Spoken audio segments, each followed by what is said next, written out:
A very good evening, viewer of SSBC. This is Sundown Beam, where we dissect the issues that matter to you, and I'm your host, Peter Majak. This program dives deep into current affairs, politics, social challenges, and community voices.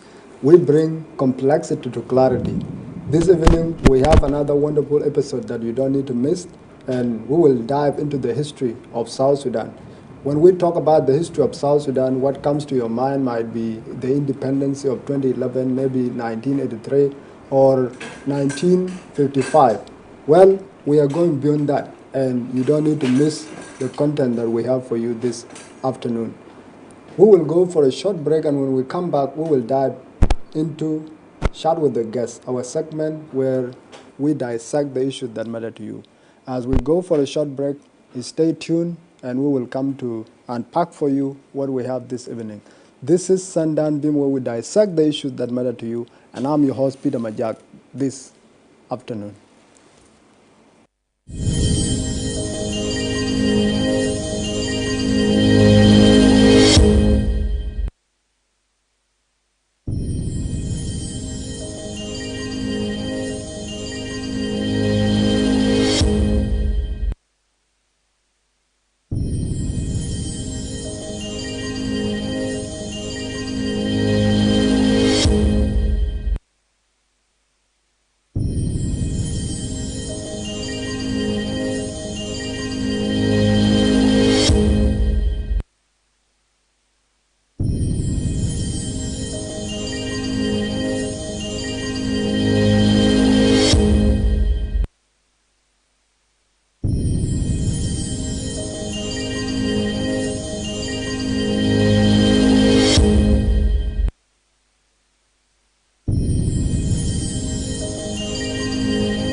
Welcome back from that short break, viewer. If you have just tuned in, this is Sundown Beam coming to you live on SSBC, and I'm your host, Peter Majak, with this episode of Thursday.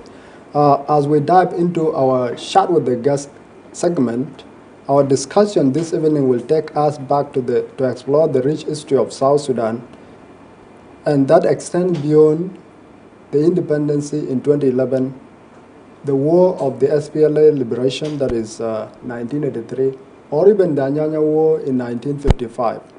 Viewer, we are embarking on an historical journey to Lake State's Awerial County, where brave men stood their ground to defend their culture, resources, and learn from the European colonialists in 1919. A move that inspired more resistances later in the then southern Sudan. Today, the sons and daughters of Awerial, and that is Aliap, are holding 105th anniversary in Mingaman to commemorate the patriotic move of their forefathers. On our topic this evening is the 1919's Aliap resistance. What does this history hold for South Sudan and for you as a viewer? To help us dissect this, I am joined by Abui Thon Abui, the youth leader for Greater Yerul Youth Association in Juba, and I am also joined by Manyang Majak Anyang. These two gentlemen will help us dive deep into the history of what later came to be known as the Aliap resistance of 1919. Well, this afternoon there was a colorful event that was attended by the governor, among other guests, in Awerial County, that is in Mingaman, and we will get to hear from them how the celebration was all about and what do they remember when it comes to the Aliap resistance of 1919. It is my pleasure to have you, Mr. Manyang. Welcome to Sundown Beam. Thank you. And Abui, it is a pleasure to have you. Thank you. Thank you. Well, talking about the Aliap resistance of 1919, for a viewer who might have not heard about this history or who might not know what it is all about, can you take us into how this resistance came about and what does it hold for Aliap's sons and daughters? Welcome. Thank you. Thank you. The Aliap resistance of 1919 goes back to the European colonial time, especially to the Turco-Egyptian rule in Sudan from 1821 to 1885, and beyond that to the Anglo-Egyptian rule from 1889 to 1956. Aliab resistance started on the 30th of October 1919 and to 30th of May 1920. The resistance was a fight against colonialism, especially the Anglo-Egyptian condominium government in Sudan at the time. The resistance also has historical significance not only for the Aliab people, but also across Sudan, especially the old Sudan, and also to South Sudan in general. The Aliab 1919 resistance has a links and a bridge that connect the Turco-Egyptian slave trading colonialism and the Anglo-Egyptian rule of Sudan. So around 1870, during the Turco-Egyptian rule, Aliab, like other areas of the whole Sudan, was also invaded by the Turco-Egyptian rulers. So the Turkeys and their Egyptian counterpart established a river in between the border of Aliab and the Mundare in a place called Gokyo. That border and that the river also near the Mundare ancient village of Simagor. So that was the past presence of the colonialists in Aliab land. During that time, they have actually raided slaves from the Aliab natives, and also they have taken some slaves to either Cairo, Khartoum, or even to Turkey. By that time, one of the Aliab, later known Ahmad Abor, was taken there and got his education due to slavery. During that around 1870s, the Aliab objected to colonialism. So they attacked the Turkish Egyptian river in Gokyo and destroy it, expel the Turkeys. The Turkeys also withdraw to Hamadi. And also the Turkeys have also a river in Bor, in a place called Langbar. That was from the middle of 1870s. Due to these attacks, they called for a meeting of Aliab ships and also Bor ships in Langbar in Bor. So some of the Aliab ships objected to that meeting, and only one by the name Jalweth Badai attended on behalf of the 4 Aliab ships. Jalweth was also asked to let the Aliab allow the reestablishment of the river in Gokyo. That was around 1870s, especially the mid of 1870s. By that time, Jalweth, on behalf of the Aliab community, objected the reestablishment of the river in Gokyo. So he was arrested in Bor alongside one of the Bor chiefs by the name Deng Herjok. So the 2 chiefs objected to slavery because that was the Turkish Egyptian rulers were actually raiding communities and enslaving people. So they were killed in Bor by the Turkish Egyptian rulers.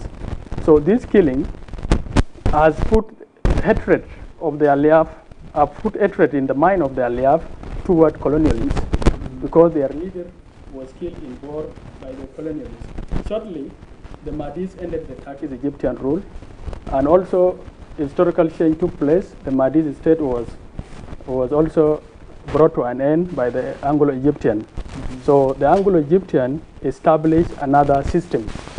Okay, that was the condominium rule. During the condominium rule, Aliab was also parted.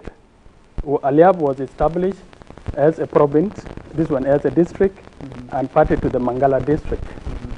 Mangala province, I mean. Yeah. Okay. Now you have gone behind 1919.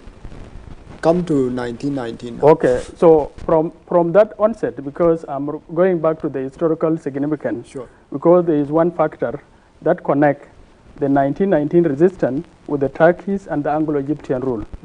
So when the new Mangala administration was established, Aliab, Minkaman, there was a police post established in 1906. From 1906, Aliab was also established a district in 1908. And subsequently, around 1910s, the Mangala provincial leadership established a telegraph line from Mangala to Tombik, and then from Tombik to connect through Tali and then Amadi district.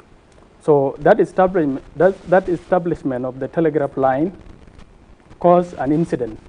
During that time, some of the Aliab youth found the telegraph line main constructors in the bush, because the line goes in the southwest of the PAP and also through the Belok territories, and some of the Belok, especially from the Rorojuba, where Ship Jalang Jalweth was killed, found the telegraph line main in the bush, constructing the telegraph line that connected the communication from Mangala to Tombek and from Tombek to Amadi through Tali. So during that incident, they report back to the cattle camp that we found in the bush some white men.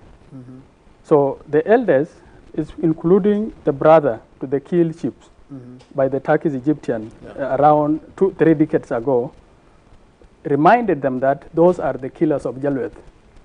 Those people killed my brother. If I was a youth, I have to avenge the killing of my brother. So this incident, Jalweth's son himself told his uncle that I can actually do that, my uncle. The white men are still in the bush working on their construction, so I'm going to do that. Don't cry. So the youth mobilized and returned back to the site. They took, of course, milk to the white men and tried to convince them to be friendly to them from the beginning, but they have hidden their spears somewhere.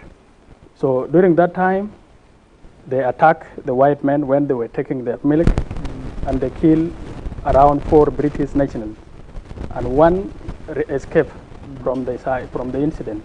So he reported back to the Mangala authorities that Aliab have killed the telegraph line men. So the Mangala authorities instructed the district and the Mamur district commissioner, to arrest the culprit who killed the linemen. So that was the incident. So these people were arrested, their cattle were relocated to Minkaman. So they were investigated and referred back to Mangala, to the provincial headquarters. When they were referred back to Mangala, they were taken to court based on the British laws. So the British colonial judges or the authorities convicted them of murder, of killing the telegraph line men, and they were sentenced to death by hanging. So, and instead of that, they were returned back to Minkaman, so that it shows the rest of the Aliab that murder is a crime and is punishable by death through hanging. So they were hung in presence of everybody. This angered Aliab. And around 1916, the Aliab chiefs, led by a leader called Nong Nyinger, called for a meeting, because hanging of people in presence of the rest was something not known in Aliab. So, and also to evaluate the presence of colonialists in Aliab. They first killed Jalweth, and now they have hung 3 youth of the Belok. So the chiefs decided that people should not fight. Anok, by that time, as early as 1916, wanted the war to be fought, wanted Aliab to resist it against the Anglo-Egyptian rule.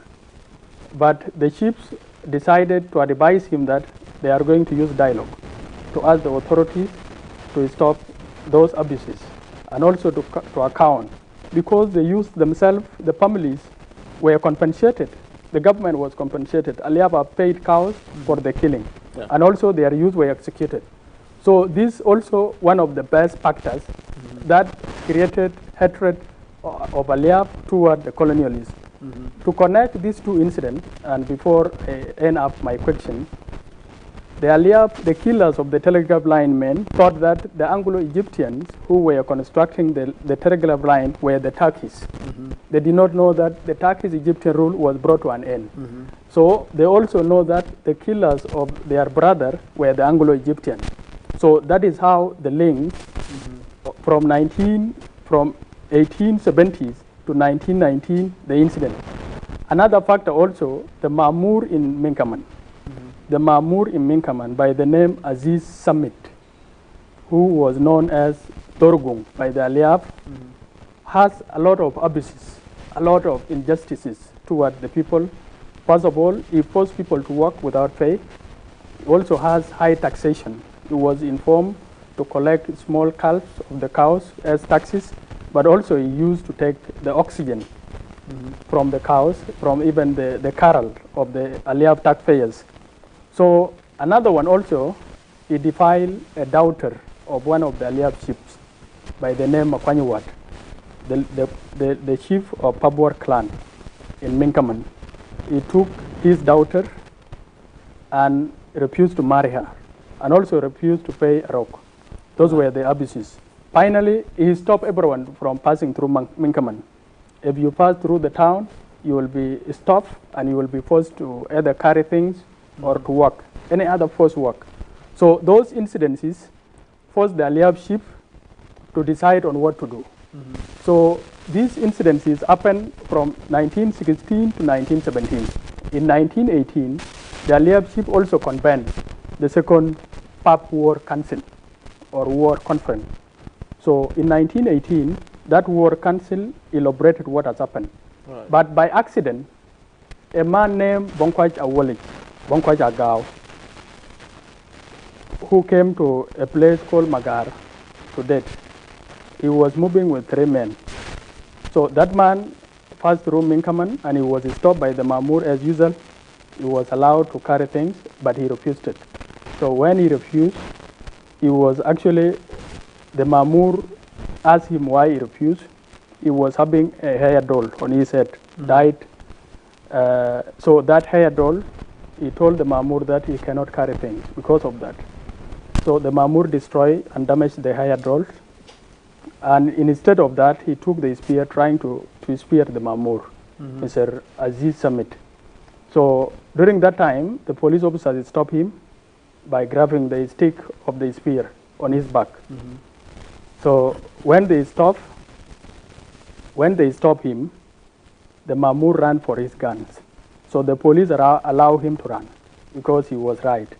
This is the beginning of the war.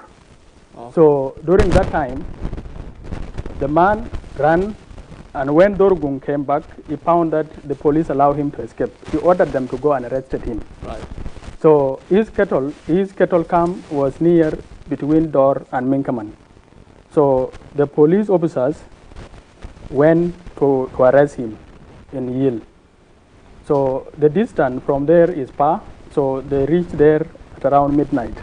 So they decided to sleep near the cattle camp and decided to come in the morning. In the following morning, they came to the cattle camp and found him not there. They arrested his brother and also a man who was actually speared them during the night because the horses were near the cattle camp and dogs were barking. So this man thrown a spear near them. They arrested him and also one of his friends who was moving with him. These 3 gentlemen were brought to Minkaman as per the orders of the Mamur. Right. So this decision make the Aliab chief. I think you have to summarize because we'll have a lot to cover. Yes. Okay, very good.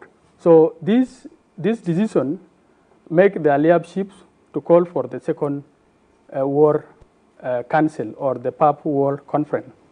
That was in September 1918. So that war council decided that the injustice of the Mamur and the happening that has happened for the last 20 years during the colonial rule, so that the Aliab chiefs decided to fight the Anglo-Egyptian rulers, because the Mamur also was refusing to dialogue. So that was the final. And how can the war being started?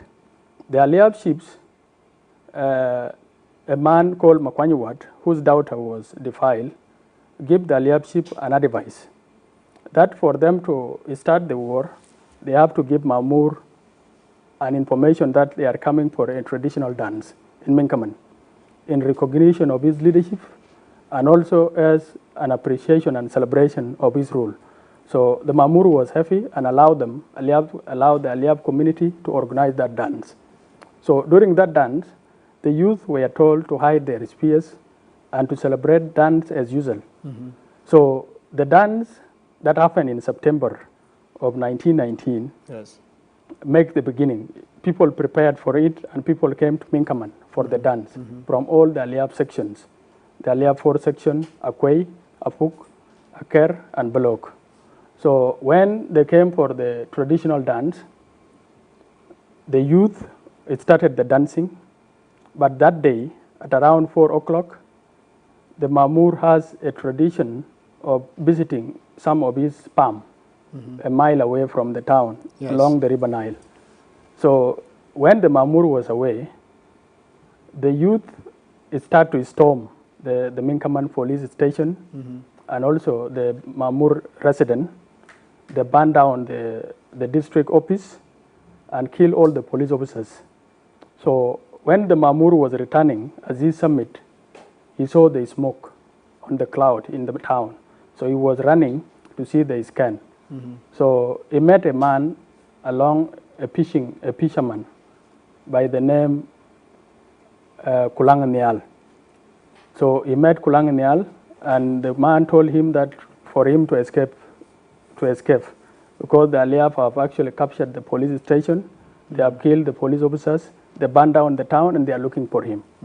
So he crossed the border through the local boat, Yes. held by this man Kulang Nial from the Tany community of the Aliab.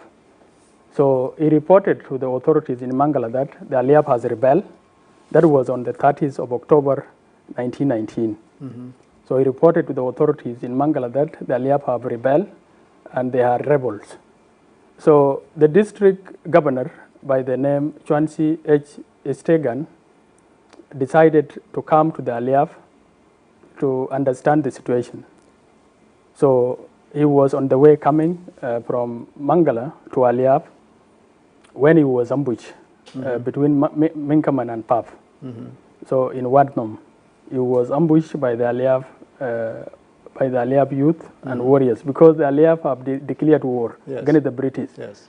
And also, according to the British, the governor was coming for inquiry of what has happened, what is the problem. So, but that time, Aliab were not ready for dialogue.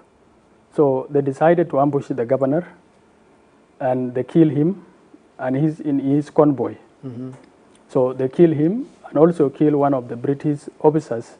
That was on the 30th October. That was on the 30th of October.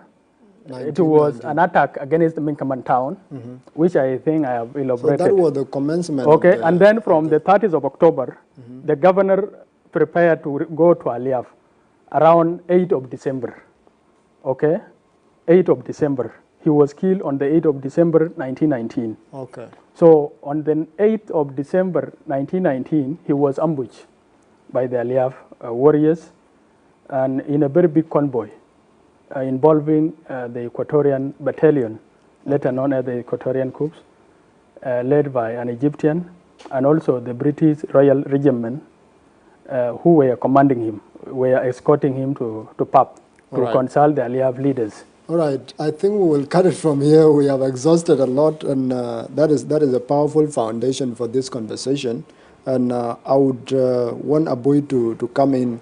And as you come in, Aboy, we will look at, after those were a different generation. When you look at the timing, it is a century now, because 105 years as we are talking today, or 106. So how is this resistant? How does it shape the identity of the Aliab people and the nation at large? You may have something maybe to add to the foundation, and as you come to answer this question. Thank you, Mr. Majak, for the. Actually, let me appreciate my colleague for the wonderful elaboration to the nation. It's a flood of history. Yeah, it is actually a rich history, and that's the reason actually the youth should actually try to come up and see what is happening. If you can see the linkage between the generations, the youth and the elders, the chief, through the let me say the offense, you can see how people were actually interlinked when you go to the causes of actually the resistance. And it shows how organized people were before, actually, like compared to the current situation as Aliab community. As you said, the history goes back much, actually not from 1919, but due to the issue of time, and that's why we have to see on which one can be the clear impact, which you can take some key notes from his elaboration on the site, on seeing like how someone from nowhere can just say, okay, you need me to revenge on the humiliation which is done to you and to our people. I will show you. And this is how you see the youth ganging up to go and say, like, this one with his hair. These are the same people who has actually caused the problem to us. That is the history. On this one, how it can actually shape the contemporary youth of Aliab community. Let me base on first the Aliab community. This one is actually shows the resilience within the community, the connection between elders and the youth when it comes to issues to do with defending the territory, not in a disorganized way, but looking into the facts or looking into things which are actually causing issues to the community. And then the youth and the elders sit and they see how it can actually be taken up. Where, for example, you will see where the chiefs have to sit down with the people and say, we have this problem, and how can we do it? Not taking like an individual to do something. Sure. So that one can actually help us as the youth of Aliab of nowadays in a way that we see the value of that interlinkage. One, to actually avoid causing unnecessary results of decisions. And then two, something which is actually organized. It might be bad for the generation, since it's something concerning generation. It might be bad in a way that what you are thinking about, at this time you will think maybe that's the final. But at the end, when you sit down and break it down, it might be calmed down. And when it is calmed down, it actually lead to other way of life.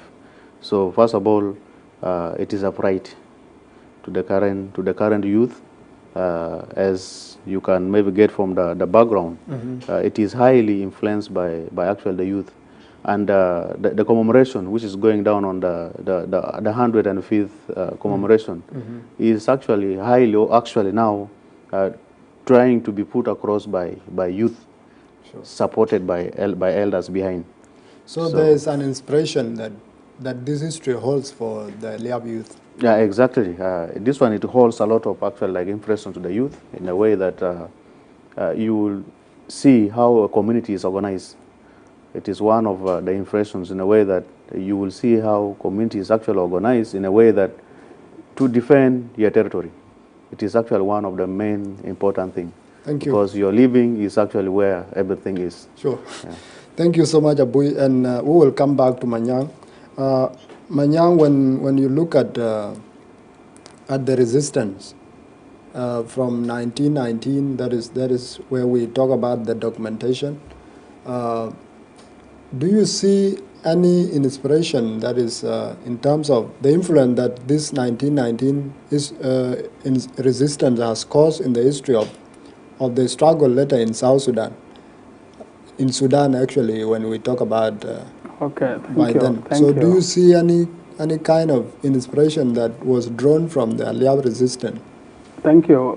Beside that, there are a lot of inspiration. And those inspiration goes back to the Sudanese history. First of all, before the independence of Sudan, there was some nationalist resistance movement in Sudan against the Anglo-Egyptian. So the Aliab resistance in 1919 inspired the resistance of 1924 by White Black Society leader Ali Abdel-Latif. That was one of the significant. Also in 1929, the Law Noir raised against the colonialists, the British, led by their leader, Gwek Ngundeng. So that resistance against colonialists also was inspired by the Aliab resistance of 1919.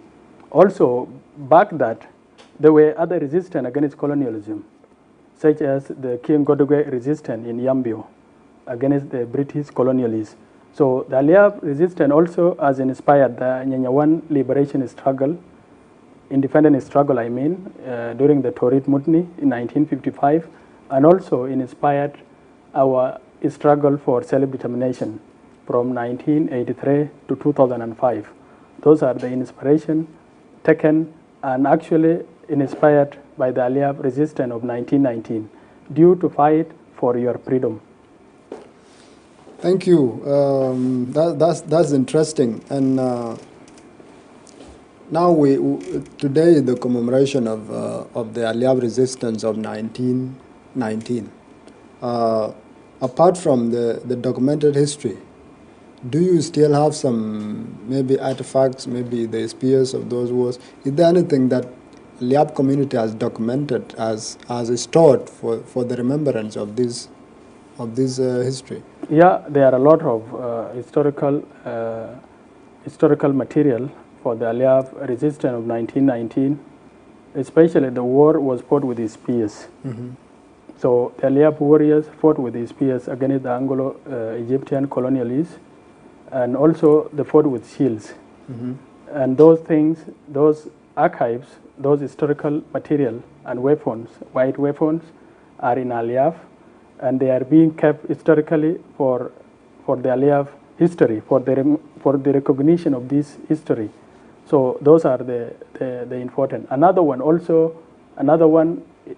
important tactic used by the Aliab was the use of guts.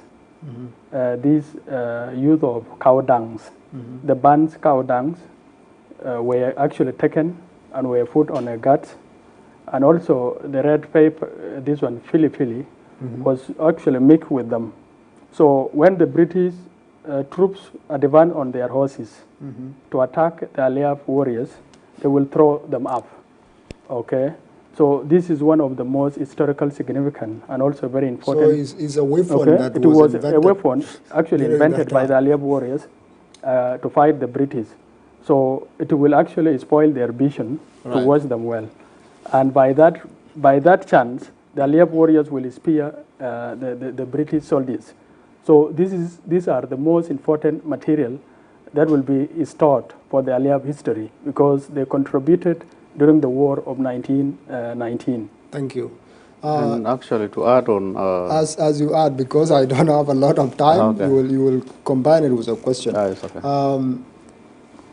When you write history, there are people, main characters that have to be mentioned. He has gone through the history and he has mentioned a number of people, but are there people that have been recognized or honored as you talk about the celebration or commemoration of the 105th anniversary?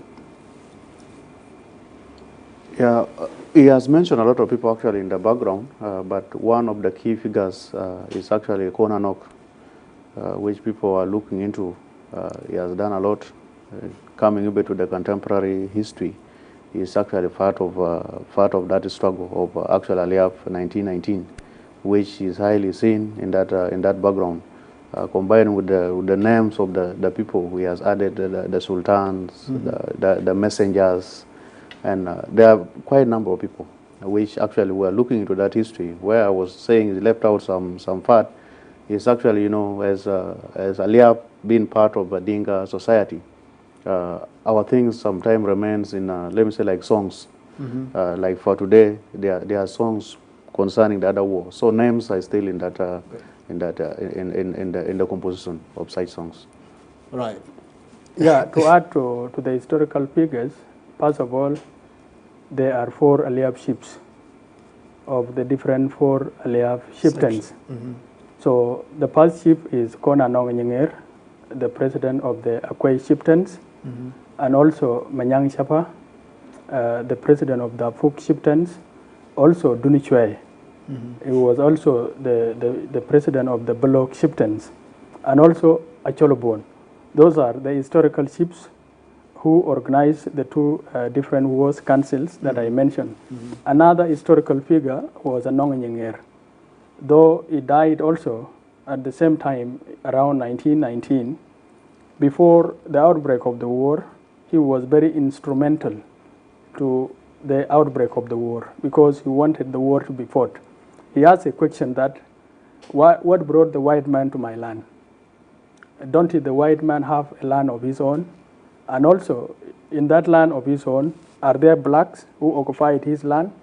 Those were the inspiration by one of the Aliab greatest leader and also his spiritual leader, Anong Ngenger Nial. Right. So those are the historical figures. Another one also is Jalweth, Jalweth Badai, the root, the factor that connect the Anglo-Egyptian, Turco-Egyptian rule, governance, and injustice with the Anglo-Egyptian rule. So he was the first Aliab martyr killed due to colonialism, due to rejection to colonialism. And he was also actually the figure that continued the inspiration to fight against colonialism. Thank you. Yeah. We will cut it there. And being inspired by these great people in the history of Aliab, is there anything that you as the youth of Aliab have put on ground for people to say, oh, these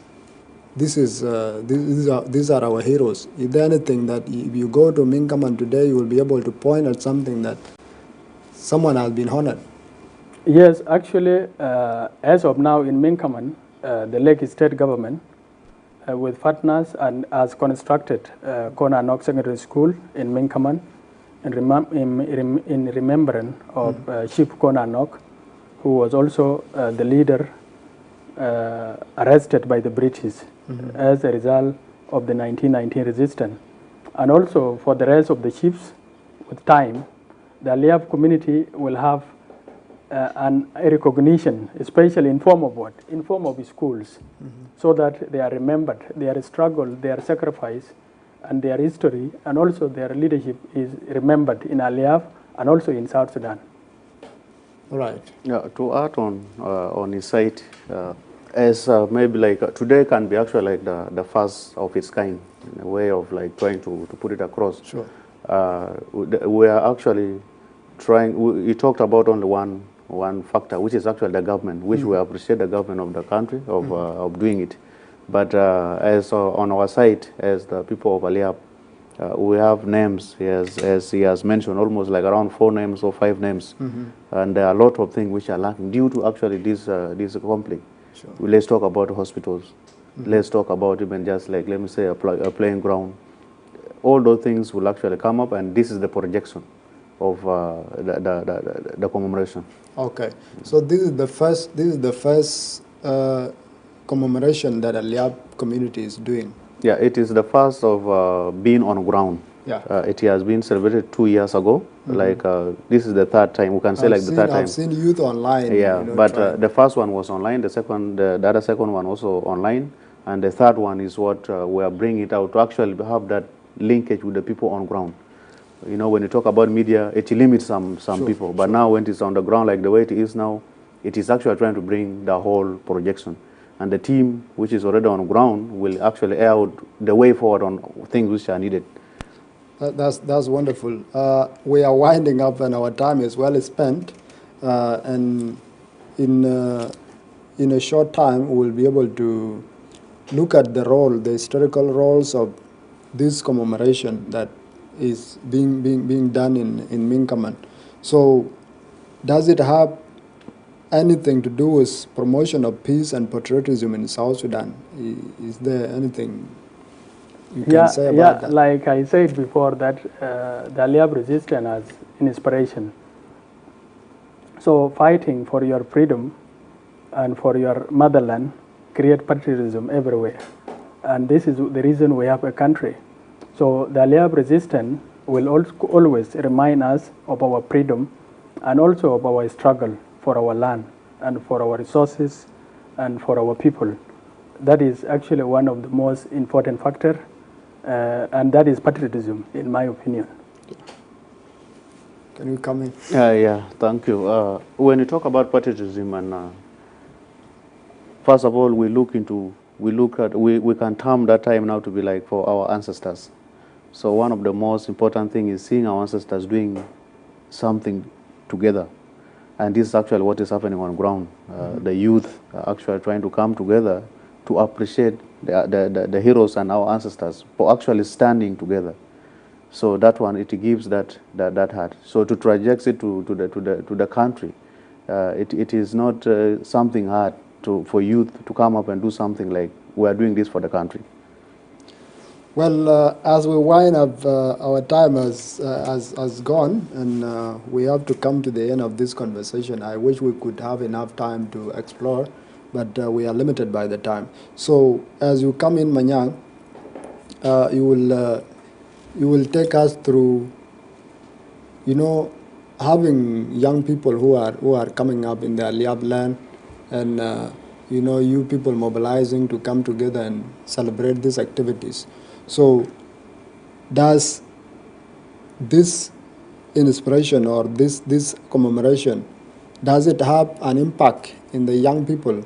And as you answer this question, what would be your last message to share with the young generation of Aliab or even South Sudan?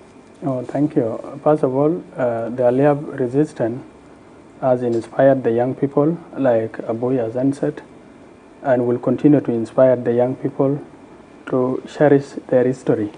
That is the past factor. Also to celebrate their ancestors for what they have done, and also to continue their legacy. Those are the important three things the Aliab resistance has done and will continue to do to remind the young generation and the generation to come of what has happened. Also, my last message to the Aliab youth and also to the youth of South Sudan is that our history has to be celebrated, like the Aliab is celebrating what has happened. I think also not only the Aliab resistance, other historical events or contribution toward the country we have will continue to be celebrated. This is what I have to deliver to the South Sudanese. I also would like to urge the government to help the Aliab community in their call and request for accountability during the atrocities committed in 1919. Aliab also are requesting the British and the government to help us talks with the British authorities over the 1919 injustice. Because in Kenya, for example, the Mau Mau resistance, one of the resistance over colonialism in Kenya, the Kenyans also asked for their compensation and justice. The Aliab also are asking for justice and compensation. Right. Right. So that is my last message. Thank you. Thank you. Thank you. Aboy, you can come in with the last message to the young people or the entire community of Aliab and to all South Sudanese about this day. Welcome. Thank you, Mr. Majak. The issue is just the time, which is trying to cut us short, but it is actually can appreciate first the institution for giving us the opportunity to actually come, and maybe the little time next time might actually manifest it to maybe some much time. Message to the youth is like to continue. Youth of Aliab actually is to continue with the same spirit. It was started as an idea, but now we are seeing the results. That is actually to the youth of Aliab, and let me talk about like which is the youth of like South Sudan. History is actually not forgotten. History is very important, and it is actually created by those who actually own it. And for you to own it is you need to actually talk about it. We have other many things in the country, not only like Aliab 1919.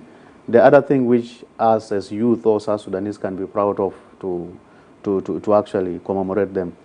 To the government is actually, like as my brother said it, something which has happened has happened. What is just done is the healing, and the healing involves a lot of other things. A small token of appreciation or forgiveness, a message of just a forgiveness, even though it is one or two statement, it changes something, because that cause cannot be changed. To the government of like British, as he has said it, as I said, something which has happened has happened. This was an injustice to the people, like to other parts of the continent. It is not only in Aliab, it happened somewhere, but results have been seen, compensation have been done, which actually those processes help in the healing, because as the community, we are not going to say we are continuing to fight. We are actually having that heart of forgiveness, that we forgive them for the atrocities. But the last message is just for your problem to be recognized, a small recognition of the injustice will actually benefit the people of Aliap to do other more things with the government of British. Thank you. Thank you. And that was Abui Ton Abui, the youth leader for Greater Yerul Youth Association in Juba, and with Manyang Majak Anyang, all came to inspire you on the history of the Aliab resistance of 1919.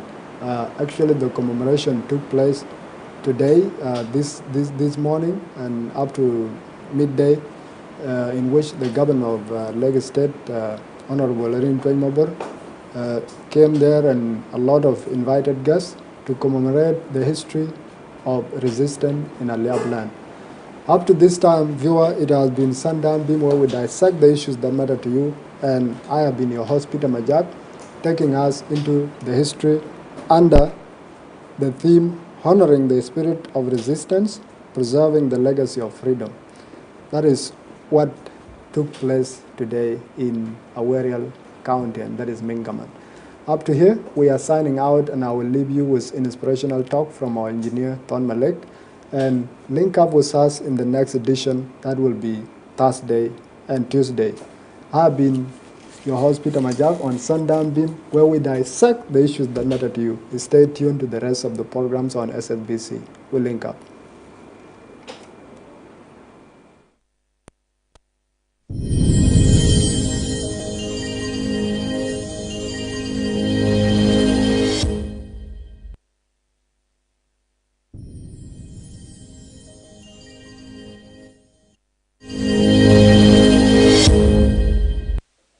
Sundown Beam, welcome back to another session on Inspirational Talks. And as we continue with maximization of potential, remember the fundamental question we have been asking is that why is it that some people seem to be doing great things than others? Do you see people around you? Do you see people in the world? Do you see people who are highly accomplished in whichever field? What is it that they do that make them stand out, that make them really placed in those podiums, which even you and I will admire? Is one, they embraced a very strong belief. You know, even in the animal kingdom, it is very clear that belief plays a very big role. Do you know that even a lion is a king of the jungle, not because of so many factors? You will even qualify that lion is not that intelligent. But do you know that he rules the jungle? Why? Because of the belief. Very successful people, those who maximize their potential, are those who believe they can. You know, the size of the tool doesn't matter. It is the size of the belief in the tool. You know, when your belief directs what you have, that is what is very important. A lot more people of different sizes, different heights have accomplished more just because of one thing. They believe in themselves. But there are instances when you find that you have disbelief. People don't believe in themselves. If you fail to believe in yourself, believe in people who believe in you. You know, there are instances just before 1954. You know, the world really knew that 1 mile would not be completed within less than 4 minutes. That is, every athlete will run with that perception. It took one man, Roger Bannister, who really ran 1 mile in less than 4 minutes, and the rest of the world believed that it is possible. If you are struggling to believe in what you can accomplish, believe in those who have accomplished, because success has blueprints. When other people are very successful, there is what they do that makes them successful. When you encounter that element of disbelief, look around you. You will see a lot of things in technology, a lot of discovery, a lot of scientific innovations, and get to know that somebody was thinking about it, and he or she worked on it, and it became into reality. Meaning that you and I, we have the opportunity to maximize our potential when we believe in ourselves. Belief is very important. Even insects. Have you ever seen a mosquito complaining? Does it even admire to be another insect? Very small as it is. But do you know the skills it takes just to get the blood? Why? Because what matters to maximize the potential is the belief. When you believe in yourself, you will embrace, you will encounter the challenges, and then you will appreciate the environment that gives you an opportunity to train. Because when you believe in yourself, even when you have an opportunity to accomplish, that will become the beginning of another opportunity to do tremendous things. Remember, in this world, more people have accomplished more, of different colors, of different belief systems, of different heights, because they believe in themselves. If you're struggling, believe in those who believe in you. And get to know what is it that, because one of the scholars said, success has blueprints. So follow exactly what the successful people do. Wake up at the time they wake up. Read the books they read. Do exactly what they do. And you will achieve tremendous results, because success is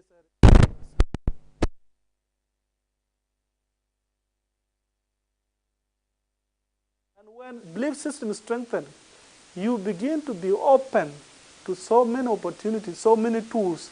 One of the things that blocks everything is a doubt, is the sense of believing that, the sense of thinking that it's not possible. Have possibility in as your philosophy. When you say it is possible, indeed, it is possible. There are people who have done all that we are seeing because they believe in that. And so, one thing that should be in our vocabulary to achieve more is to say it is possible, because it has been done, and it is being done, and even the next generation will do it. And so, as we conclude with those words of Miles Monroe, he said, cemetery is full of people who have not accomplished more, and that's why it is called the richest place in the world. And so when you have an opportunity to be alive, then it means that you have an opportunity to believe in yourself, believe in the tools, believe in your network to accomplish more. And when you do that, the world will be grateful that you